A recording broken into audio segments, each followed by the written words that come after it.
Bien, en este vídeo vamos a volver al caso del condensador. Bueno, vamos a acabarlo. Vimos lo que era cómo era el campo eléctrico de una placa infinita positiva. Veíamos que generaba campo tanto en una cara como en la otra. El sentido es siempre, ¿no? Como son cargas positivas, son flechas hacia afuera, ¿vale? Y veíamos que el campo básicamente era constante, era la densidad de carga que teníamos partido por 2 epsilon 0, ¿vale? Bien, teníamos esto.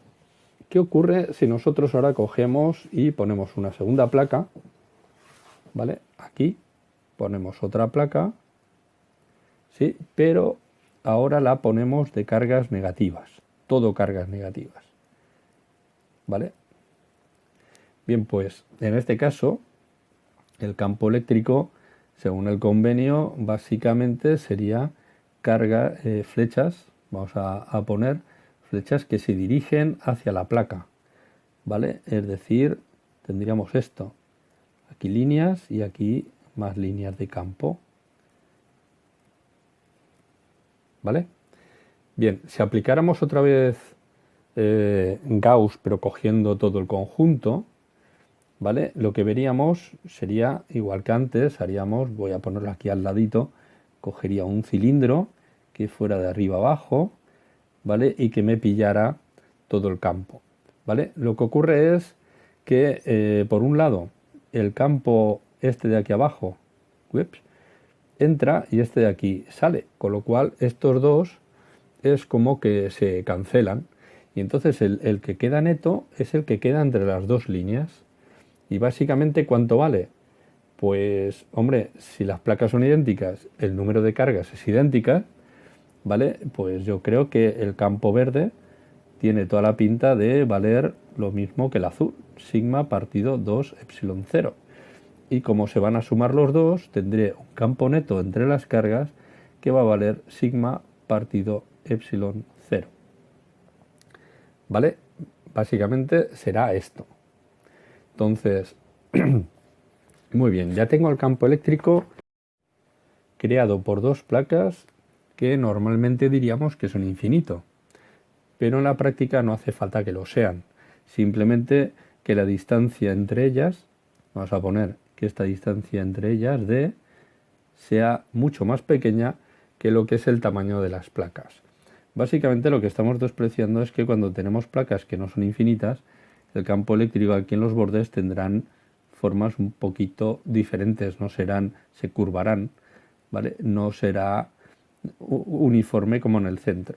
Entonces, si la distancia es muy pequeña respecto al tamaño, estos de aquí los vamos a despreciar, ¿vale? Y como decía, ya tenemos entonces el campo generado. Fijaros, ¿vale? Que únicamente es sigma partido epsilon 0, ¿vale? O dicho de otra manera, si recuperamos lo que es la densidad de carga superficial, es la carga partido por la superficie y por epsilon 0, ¿vale?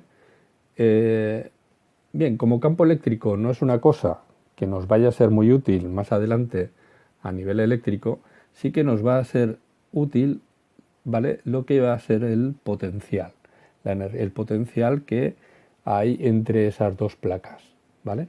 Bien, y el potencial que hemos visto en el vídeo anterior, que lo podíamos calcular como el campo eléctrico multiplicado por, en este caso, la D, por la distancia. En este caso es la distancia entre placas, el potencial que hay entre una placa y la otra, ¿vale? Que están separadas esa D. Entonces nos sale algo muy curioso y es que el potencial eléctrico en un condensador es básicamente la Q partido por S, epsilon 0 y por D. Es decir, solo depende de la geometría. S, la superficie de las placas, D, la distancia entre ellas, y esto es lo que se llama el dieléctrico. Dieléctrico, ¿vale? Que también podemos jugar con él y depende del material que pongamos entre las dos placas, cambiaremos lo que es su potencial, ¿vale? Y a nivel eléctrico aún vamos más allá, es decir, hablamos de la capacidad de un condensador cuando lo que tengo es la relación entre cargas por voltaje, ¿vale? Y si nosotros calculamos esta capacidad, fijaros que al dividir uno por otro, me va a quedar que va a quedar epsilon 0 por la superficie y partido por D, porque la Q, ¿vale?, se va a eliminar con la Q que vendría aquí abajo, ¿vale? ¿Lo veis? Al dividir V es lo mismo que multiplicar por su inverso, la Q desaparece. Y la capacidad del condensador solo depende, la capacidad significa la cantidad de carga que puede almacenar, porque de hecho este voltaje o este campo eléctrico es fruto de la carga que tiene, pues decimos que la cantidad de carga que tiene el condensador, ¿vale? ¿Veis? Y respecto al voltaje que pongamos, solo depende de las dimensiones del mismo, ¿vale? Y eso es todo. Esto es lo que nos va a interesar más adelante para calcular condensadores. Otra cosa es que cuando tenemos condensadores en serie, en paralelo, etcétera, etcétera, como la carga neta podemos calcularla. Si tenemos condensadores en paralelo, quiere decir que tengo un condensador conectado a otro condensador. Fijaros que la equivalencia es que la superficie, esta de aquí y esta, se está sumando.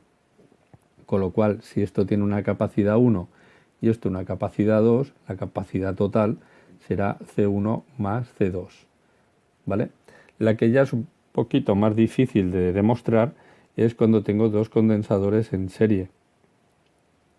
Porque aquí la capacidad total, ¿vale?, o la inversa de la capacidad total es la inversa de capacidades. ¿Sí? Bien, en este caso hay que jugar también con el tema de la geometría para llegar a esta fórmula.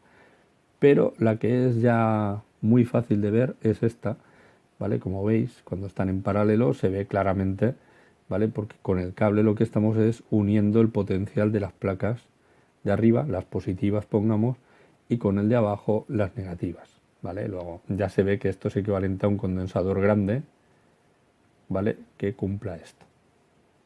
Bien, y eso es todo.